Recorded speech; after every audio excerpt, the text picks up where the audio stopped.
Olá, seja muito bem-vinda a mais uma aula do nosso curso sobre a história do Brasil. Nós chegamos na terceira parte da Era Vargas. A partir de agora nós estamos falando do Estado Novo. Pessoal, esse nome Estado Novo tem inspiração na ditadura portuguesa, tá? Esse momento da década de 30, vamos lembrar, o fascismo se espalhou pela Europa, ele é representado na Alemanha pelo nazismo, o liberalismo está em crise.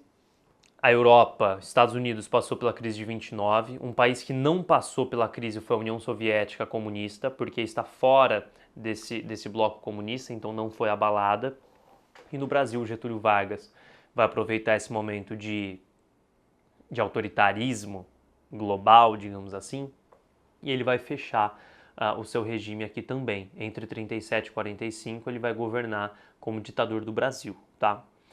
Bom, mecanismos desse Estado autoritário do Getúlio Vargas. Primeiro ponto, fim da participação política direta. Então, evidentemente, se ele deu um golpe de Estado, ele ignorou o processo eleitoral.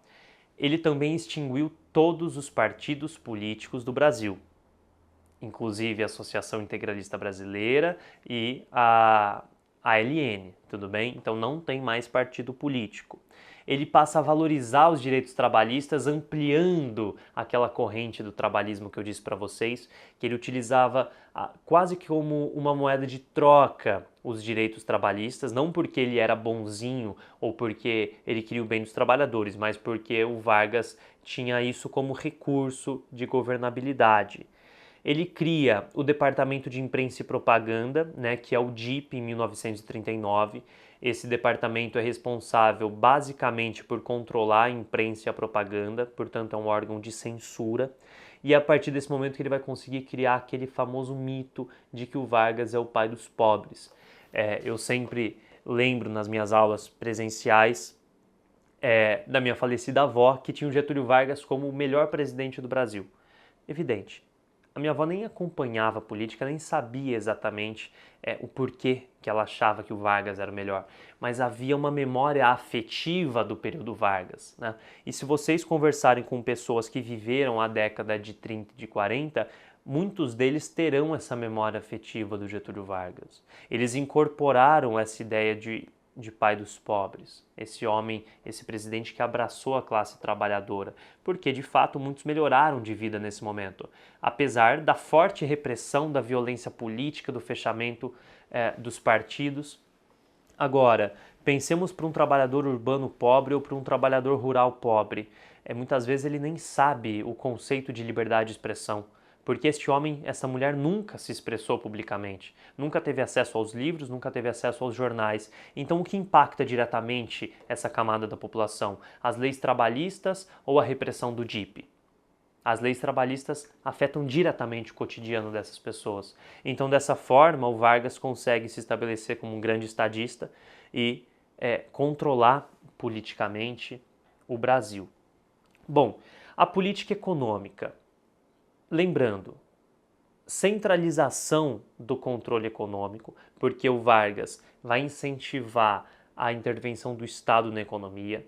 Ele não é liberal, né? O Vargas não entende que o laissez-faire, laissez-passer, que inicia-se lá na Revolução Francesa, pode funcionar, o livre mercado não pode funcionar. Ele vai criar, em 1938, o Conselho Nacional do Petróleo, que vai ter um papel importante depois na nacionalização do petróleo. Em 42, criação da Companhia Siderúrgica Nacional e Vale do Rio Doce. Então, duas grandes empresas estatais que vão gerar uma série de empregos, que vão fazer avançar a industrialização do Brasil. O Vargas vai aproveitar o período de Segunda Guerra Mundial também para fazer um processo de industrialização. A Maria Conceição Tavares, né, falecida recentemente, ela destacou, né? Destacava sempre, o Brasil se industrializou aos solavancos, ou seja, tinha ápices de industrialização e queda. Então nós não somos um país industrializado, nós passamos por momentos de industrialização. 42 é um momento, né? A criação da Vale, a criação da Companhia Siderúrgica Nacional. E também o Vargas vai aproveitar e trazer maquinário da Europa que está em crise durante a Segunda Guerra e vai utilizar esses maquinários aqui no Brasil. Há um aumento do número de operários, aumento da população urbana, que é reflexo dessa transformação do mundo do trabalho cada vez mais industrializado.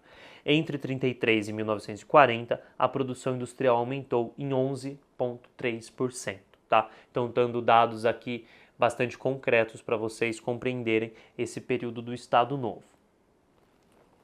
É importante lembrar, o Brasil teve uma participação na Segunda Guerra? Teve, foi uma participação pouco expressiva quando a gente compara com os países europeus, mas o Brasil participou sim, né? O Vargas passou por um dilema muito grande sobre qual lado apoiar na guerra, porque ele tinha ministros de Estado que eram fortemente ligados ao fascismo italiano. Tá, isso é um problema muito grande, mas é verdade.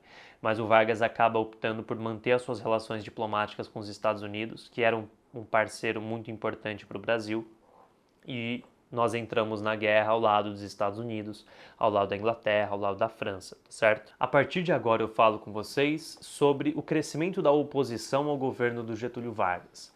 O governo passava por uma contradição muito grande.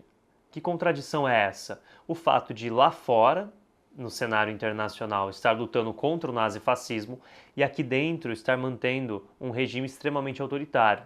Não tem eleição, o Congresso está fechado, os partidos políticos estão proibidos. Como que o Vargas então tem um discurso contra o autoritarismo internacional, mas aqui dentro ele mantém um regime autoritário? E é claro que a oposição vai utilizar isso para enfraquecer cada vez mais o seu governo. Ele vai fazer a promessa de que ao final da Segunda Guerra Mundial ele vai fazer uma reabertura política. E de fato é isso que vai acontecer, mas porque ele vai ser extremamente pressionado. O governo vai ceder uma anistia aos presos políticos, é importante ressaltar, nesse momento tiveram uma série de presos políticos, né, pessoas perseguidas por ser contrárias ao governo. Os partidos vão retornar à legalidade, o PCB vai retornar à legalidade e, após a renúncia do Getúlio Vargas em 29 de outubro de 1945, o homem que vai ser eleito para ser o presidente do Brasil é Eurico Gaspar Dutra, pelo PSD. E aí nós vamos começar um período que é entre ditaduras, né? Entre a ditadura de Vargas, que termina em 45, e a ditadura militar, que começa em 1964. Espero vocês na nossa próxima aula. Um abraço.